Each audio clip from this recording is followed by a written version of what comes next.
Well, my dear nerds, you probably heard about this by now, but I decided to make a very quick video on this anyway, because this topic is actually more multi-layered than what I can convey in one small community post.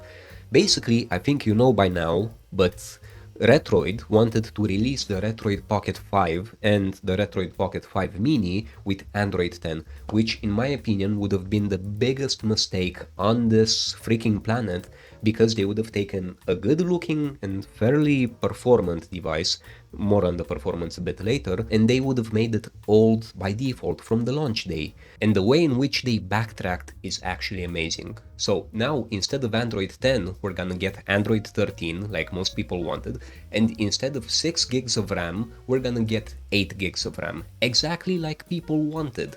And I'm so glad that they decided not to do this. But there's actually a reason why they wanted to release it with Android 10 from the get-go. And instead of me explaining this to you, there was one commenter that actually explained it freaking beautifully, and I want us to read what he said. So, Can Me Pays 1420, sorry in advance my guy if I butchered your name, basically said, and I loved this answer, typically smartphone makers not only purchase the SoC from Qualcomm, but it's a bundle with the baseband, patent, and software support.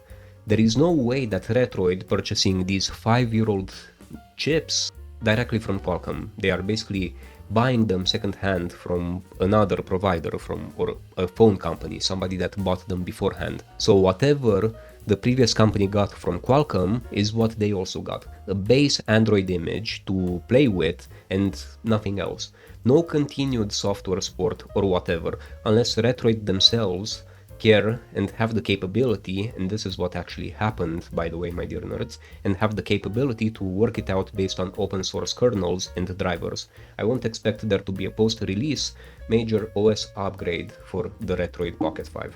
And Retroid, to their credit, actually released a statement with this, saying, "You all spoke and we listened.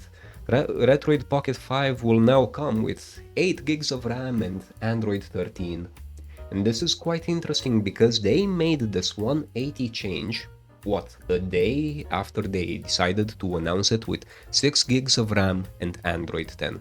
So one must ask themselves, my dear nerds, is this a marketing stunt, or is this them being one heck of a good company and listening to the feedback of the community and trying to see how we would react, and they made changes accordingly to what we desire as a community?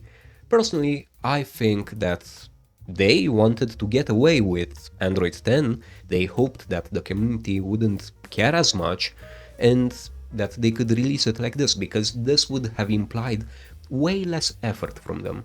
And I truly think that because they had an uproar, because there were people like me doing community posts and faster YouTubers that made videos about this, I truly think that eventually they decided to just say, fudge it, we're gonna, compile Android 13 and we're gonna make a functional image for the Snapdragon 865.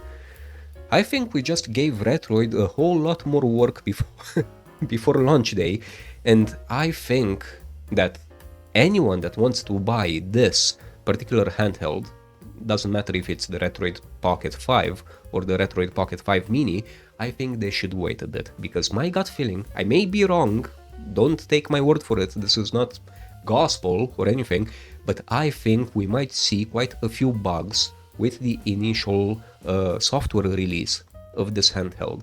I think we're gonna see the first handheld where Retroid pushes out fairly regular OTA updates, not because they necessarily want to, but they will have to patch bugs that would be existent in the Android 13 build that wouldn't have existed with Android 10. Because again, they have to compile it just like other OEMs, other phone makers decided to support their phones with the Snapdragon 865 way beyond Android 10, 11, 12, and 13.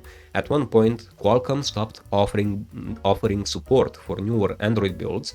These phone companies had to compile and port the latest Android version to it. And that's what Retroid is gonna do right now for us with these devices. So yeah, my dear nerds, this was supposed to be a very quick video where I wanted to touch on this topic with you. Tell me what you think. I'm actually curious if you think I might be wrong with this, if you think that this is right on the money.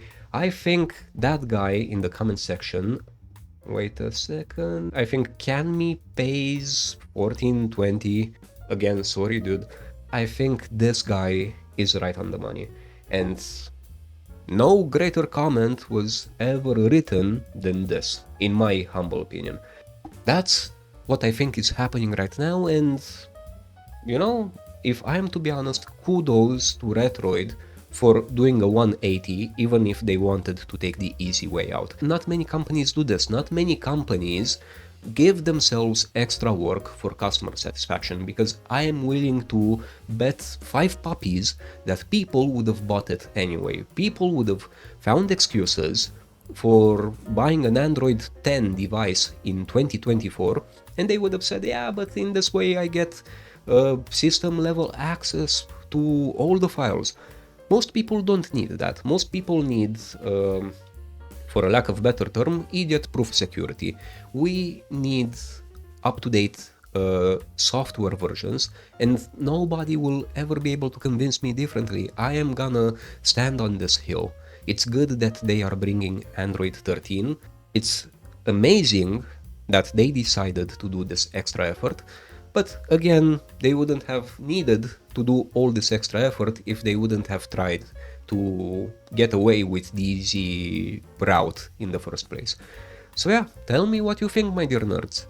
How do you resonate with this? I'm very curious. And let me know if you like these very quick kind of videos. For context, making a quick update video like this takes, non-ironically, 10% of the effort of one of my normal videos. Do you like these kinds of videos? Do you want more of these? Or should I just stick with my normal format? Let me know what you think, and yeah, see you in the comment section. Don't forget, if you are not subscribed, please subscribe, and if you want to support me more directly, feel free to become either a channel member or a Patreon, and you would have your rightful place on my wall of fame together with these awesome, beautiful nerds that have already done so. So, see you in the next video, my dear nerd. Don't forget that I love you, and yeah, give me feedback. I'm very curious about all of this. We'll see each other in the comment section or on my Discord. There's a link to my Discord in the video description if you want to hang out there. But until next time, bye.